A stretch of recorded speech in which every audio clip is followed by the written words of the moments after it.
মিলন, পানি বেড়ে যাওয়ায় নিচু এলাকাগুলো তলিয়ে গেছে কিনা জানতে চাই। আগাম বন্যার শঙ্কা নিয়ে পানি উন্নয়ন বোর্ড কি বলছে?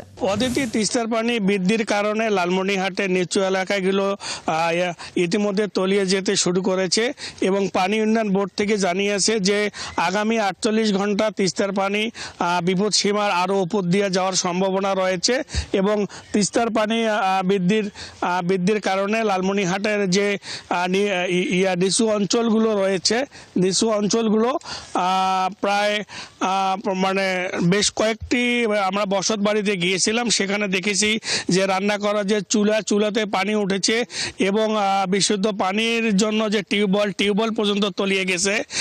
এর কারণে পরিবারগুলো মানবতা জীবনযাপন করছে এবং তাদের মাঝে যা শুকনা খাবার এখনো পর্যন্ত বিতরণ করা হয়নি।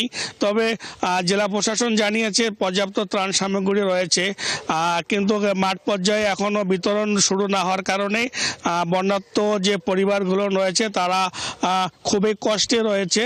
আর ইতিমধ্যে পানি উন্নয়ন বোর্ড আমাদের জানিয়েছে যে 48 ঘন্টা তিস্তা নদীর পানি বিপদ সীমার ছুঁই করবে এবং পরবর্তীতে 48 ঘন্টার পরে বিপদ সীমার অতিক্রম করার সম্ভাবনা রয়েছে।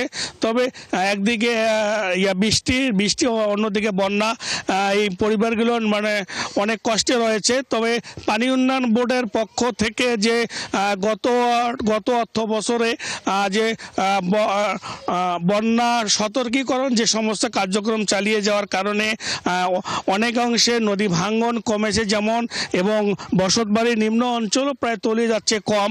তবে মহাপরিকল্পনা বাস্তবায়নের পূর্বে যদি পূর্ব সতর্কীকরণ কার্যক্রম চালিয়ে যায় তাহলে হয়তোবা এই তিস্তা পাড়ের লোকের অনেকটা ক্ষতি কমে আসবে।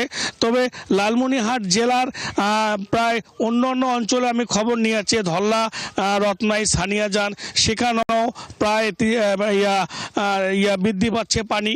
তবে লালমনিরহাট জেলায় প্রায় 1 থেকে 2,000 পরিবার পানিবন্দী অবস্থা রয়েছে বলে বিভিন্ন সূত্রে আমরা জানতে পেরেছি।